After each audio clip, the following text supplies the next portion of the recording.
हे अर्जुन, तू निंदा नहीं करता, इसलिए मैं तुझे सबसे गुप्त ज्ञान बताता हूँ। यह जनाना विजनाना से युक्त है। इसे जानकर तू सब पापों से मुक्त हो जाएगा। यह है राजा विद्या, ज्ञान का राजा, पवित्र, तुरंत अनुभव होने वाला, योग्य, धर्म्य और करने में सुखदायक है और अविनाशी है। जिन लोगों में श्रद्धा नहीं होती वो इस धर्म को नहीं अपनाते और फिर जन्म मृत्यु के चक्कर में ही घूमते रहते हैं। मैं अव्यक्त रूप में पूरे जगत में व्यापक हूँ। सब जीव वो सब मुझ में स्थित हैं, पर मैं उनमें स्थित नहीं हूँ। ये मेरा अद्भुत दिव्य योग है। मैं उन सब जीवों के आधार हूँ। मैं उन सब जीवों का आधार हूँ, पर उनमें बसता नहीं। जैसे वायु सदा आकाश में छुपी रहती है, वैसे ही सब जीव मुझ में स्थित हैं। हे कुंते, कल्प के अंत में सब प्राणी मेरे प्रकृति में समा जाते हैं और कल्प के प्रारंभ में मैं उन्हें फिर से रचता हूँ। मैं अपनी प्रकृति पर नियंत्रित रखकर बार बार सब जीवों का सृष्टि करता हूँ और सभी मेरे प्रकृति के नियम से प्रवृत्त होते हैं। हे धनंजय, ये सब कर्म तुझे बांधते हैं। मैं सब कुछ करते हुए भी असक्ता हूँ। मेरी अध्यक्षता में ही प्रकृति चलती है, वही सब जीव का सृष्टि करती है। मूर्ख लोग मुझे एक मनुष्य रूप में देखकर मेरे ऊपर हंसी उड़ाते हैं, क्योंकि उन्हें यह समझ ही नहीं आता कि मैं सबका ईश्वर हूँ। जिनमें भक्ति नहीं होती उनके आचार, कर्म और ज्ञान सब बेकार हो जाते हैं।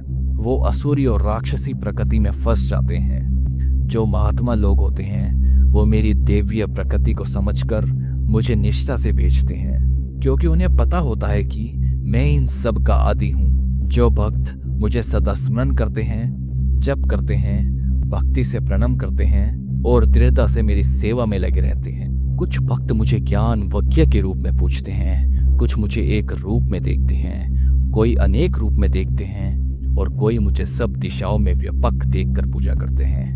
मैं ही यज्ञ हूँ, मंत्र हूँ, आहुति हूँ, अग्नि हूँ, सब कुछ मेरे ही रूप में हो रहा है। मैं इस जगत का पिता हूँ, माता हूँ, पालन करने वाला हूँ और पितामह भी हूँ। मैं ही वेदों का ज्ञान, पवित्र ओमकार और वेद मंत्र भी हूँ। मैं सब जीवों की गलती हूँ, पलक हूँ, साक्षी हूँ।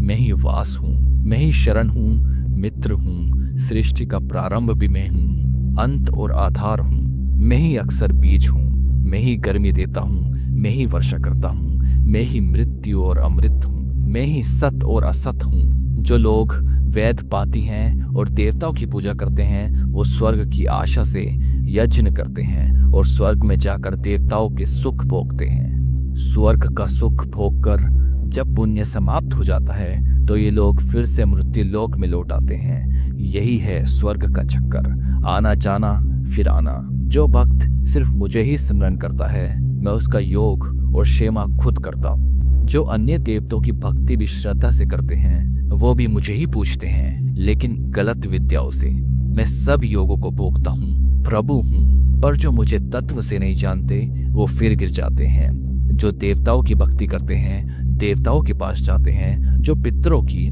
उसके पास जाते हैं, पर जो कृष्ण की भक्ति करते हैं वो मेरे पास आते हैं। जो भक्त मुझे प्रेम से एक पात्र, पुष्प, फल या तोया भी अर्पित करता है मैं उसे प्रेम से स्वीकार करता हूँ। जो भी तू करे, खाए, दान दे, तपस्या करे, सब कुछ मुझे अर्पण कर दे।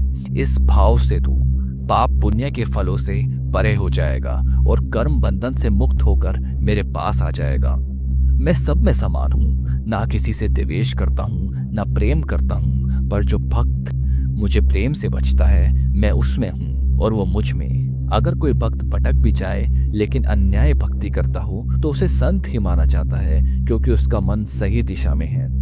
वो भक्त जल्दी ही धार्मिक बन जाता है और अंत में शांति पाता है। हे अर्जुन, यह मेरी प्रतिज्ञा है, मेरा भक्त कभी नाश नहीं होता।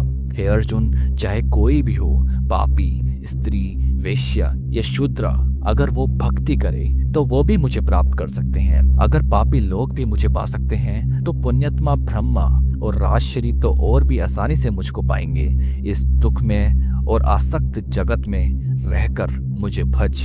अपना मन मुझ में लगा, मेरा भक्त बन, मुझे अर्पण कर, मुझे प्रणाम कर। मैं तुझे प्रतिज्ञा देता हूँ, तू मुझे प्राप्त करेगा क्योंकि तू मेरा प्रिय है।